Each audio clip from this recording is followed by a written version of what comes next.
అంటే ఇది ఎందుకు చెప్తున్నానంటే, నేను చిరంజీవి గారిని ఎంత కష్టపడేవారు ఆయన కష్టపడి బయటికి వచ్చి ఇంటికి వస్తే నేను అర్ధరాత్రి పూట వెయిట్ చేసేవాడిని అక్కడ సోఫాలో పడుకున్నాను హాల్లో.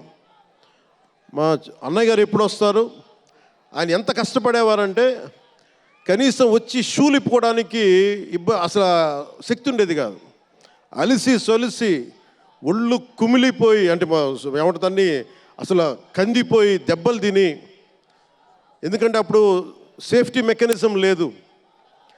మన గుండా షూటింగ్ టైంలో మన ఏదో అనకాపల్లి వెళ్తుంటే ఇక్కడే చిరంజీవి గారు చేశారని ఎవరు ఆయన సన్నిహితులు చెప్తా ఉంటే, ఆ పడిపోయి ట్రైన్ కింద యాక్సిడెంట్లో కాలు ఫ్రాక్చర్ అయ్యి, అలాంటి ఒక సేఫ్టీ లేని పరిస్థితులు ఆయన చేస్తూ ఇంటికి వచ్చేటప్పటికి మాకు చేయగలిగేది ఏంటంటే, మాకు గిల్టీగా ఉండేది.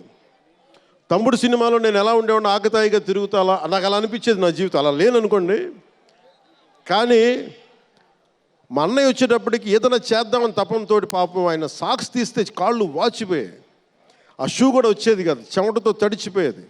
ఆయన షూలు తీసి ఆయన పాదాలు తుడిచి అది చేస్తే మాకు ఒక చిన్నపాటి ఉపశాంతి మాకు లభించేది. ఎందుకంటే ఇంత కష్టపడుతున్నాడు ఇంతమంది కోసం అనేది.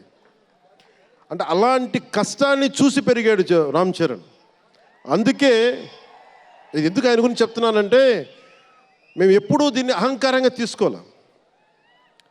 మెగా అభిమానులు ఇలాంటి పదాలు మేము ఎందుకు మాట్లాడమంటే, ఇక్కడ అందరి హీరోల అభిమానులు ఉన్నారు. జూనియర్ ఎన్టీ, మీరు అందరు సినిమాలు చూస్తారు. రామ్ చరణ్ ఒక సినిమాని ఎక్కువ ఇంకొక హీరోని ఇష్టపడచ్చు, ఒక హీరోని ఎక్కువ ఇష్టపడచ్చు. జూనియర్ ఎన్టీఆర్ గారిని ఇష్టపడతారు, అల్లు అర్జున్ గారిని ఇష్టపడతారు, అలాగే ఒక ప్రభాస్ గారిని ఇష్టపడతారు. ఇంకా హీరోస్ పేర్లు అందరూ చెప్పి ఒకసారి మర్చిపోయి. ఘట్టంనేని మహేష్ గారిని ఇష్టపడతారు. అంటే నేను ఎందుకు అందరి హీరోల అభిమానులని పేరు పేరున, నేను సమయం తక్కువ ఎక్కువ మంచి అందరి హీరోలు పేరు పేరున చెప్తున్నాను. చిన్న చిత్తగా అట్లని చెప్పట్లా. ఎవరైనా సరే, ఏ స్థాయి హీరోలైనా సరే వారు ప్రత్యేకించి అభిమానులు ఉంటారు. నాని గారు ఉన్నారు, ఆయనకి ప్రత్యేకించి మా ఇంట్లో చాలామంది అభిమానులు ఉన్నారు. మా సిస్టర్ చాలా నచ్చుతారు మా చెల్లికి నాని గారి సినిమాలు.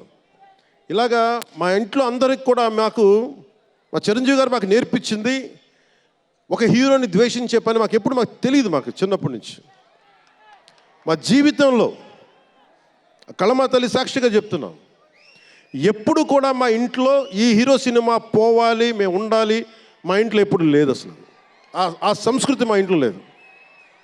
అందుకు మేము అందరం బాగుండాలని కోరుకుంటాం. ఎందుకు బాగుండాలని కోరుకుంటామంటే, సర్వే జనం సుఖినో భవంతు అని చెప్పి మా నాన్న నేర్పించిన ఇది మాకు సంస్కృతి. అది మేమే బాగుండాలి, వాళ్ళు బాగుండకూడదు అనుకుంటే ఎకానమీ తిరగాలి, అందరి దగ్గర డబ్బులు ఉండాలి, అందరూ బాగుండాలని కోరుకుంటాం.